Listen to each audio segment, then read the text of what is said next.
I mean, I don't think we really need to talk about the main event because we all seen what happened. Chavez Jr. wasn't throwing any punches. Jake Paul won by decision. I don't know what to say about that. It is what it is. I already knew that was going to happen. Let's go on to the co-main event, though. I'm not going to lie to you. Dorico let me down. I thought he was going to be more active in the later rounds. It seems like he was winning the earlier rounds, but he wasn't as active in the later rounds. Zerto, I don't think Zerto is the best at cruiserweight. I pray they hurry up and book that Jai Opetaia fight so we can see that. Zerto, for one, he don't got any power up here. He his footwork is good, but I mean, I feel like Jai's athletic enough to counteract that some of that stuff. So we'll see. We'll see. Hopefully they make it happen. I don't know. There's been a lot of talk of David Benavidez coming up and fighting Zerto. I do think Benavidez will probably win that also. I'm not really big on Zerto. And it seems like he doesn't try to put any power around his punches, which is okay, it's cool, but when you got a guy like David Benavidez who's not scared to get hit and mix it in with you, you're gonna need to put some power behind your punches. But it's all good. I really want to talk about the performance of the night. Floyd Schofield knocks out Tevin Farmer. I'm not even gonna lie to y'all. This was a bit surprising to me. I did not see this coming. I did not see this coming. You got a guy in Tevin Farmer who's not really at the elite level of 135, but I feel like he was still above average, in the mid tier level, which is cool. You got another guy like Floyd Schofield who never went against a guy like Tevin Farmer. Never went against a slick guy. He just went against Renee in his last fight, and it was cool, but you didn't look all that great against Renee. But I'm not gonna lie, his stock rose a lot. I personally had Tevin Farmer winning.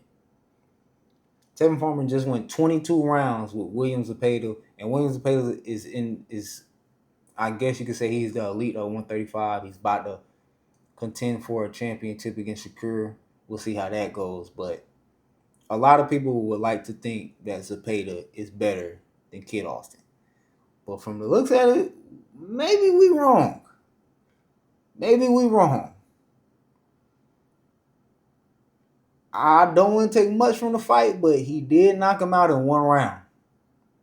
Something I didn't expect. Something Williams Zepeda could not do.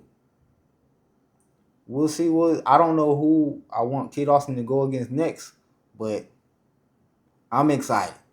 I'm excited. Let's go on to Friday fights. We had Christian and Billy doing Christian and Billy stuff. He knocked the guy out in I think the first or second round. It was a spectacular knockout. Once again, I'm not that high on Christian and Billy. I don't see what everybody else sees in him. Yes, he's strong. Yes, he knocked guys out. Haven't seen any skill yet. Haven't seen any skill. He just gets in there and brawl. I don't really like brawlers like that. Maybe that's the reason. But it seems like he just gets in there and brawls. Doesn't box. That's cool. That's cool. I would like to see him step up. Deontay Wilder came back and got a TKO in the 7th round, and I did watch that fight also. And I'm not going to lie, I'm very surprised about what I seen Deontay Wilder do in that fight.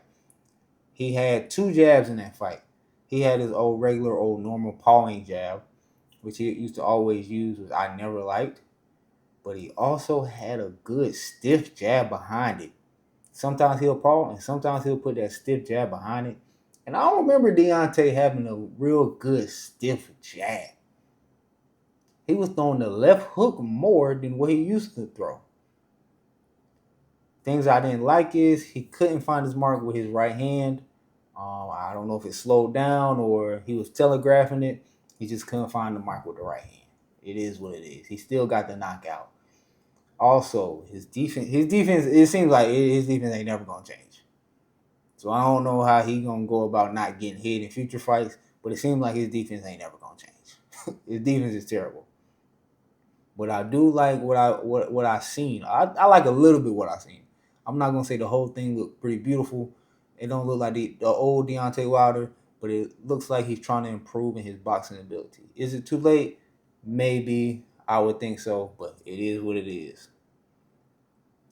I want to see him in like two more, bottom tier fights until he steps up and goes back against, the big guys like Anthony Joshua, Bacoli, and fighters like that.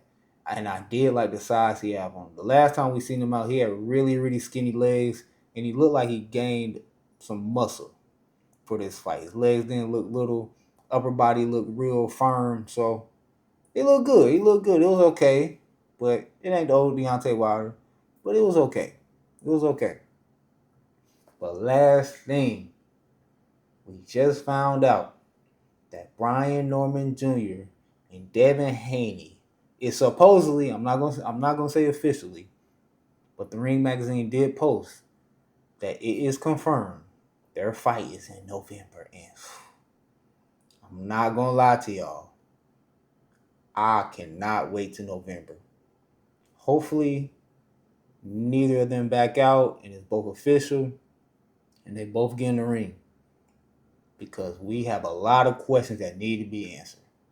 I'm a big Brian Norman fan, but to be real, I got a lot of questions that need to be answered.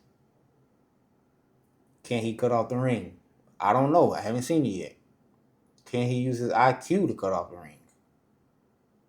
Does he have the IQ of Devin Haney? Is Devin Haney just gonna use his legs most of the fight? Is Devin Haney just gonna mix in, stand in the pocket and mix with him? We have a lot of questions